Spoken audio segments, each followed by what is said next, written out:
In Wheeling, what was a parking lot flooded with high, deep water from the severe storm just several hours ago, but it's all cleared up now. This is just a look at Elm Terrace Shopping Center last night. It took 2 to 3 hours before the pool of water went down, all while tenants and owners of the shopping center and the city were washing out the drains. They say the water even reached the sidewalk. Owners of the shopping center also say there really wasn't a lot of storm damage thanks to all the help.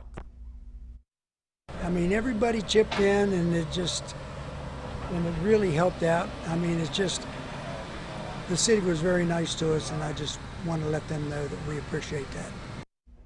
The sidewalks and curbs are cleared up, and the city helped haul away all what was left of the debris from the sweeper.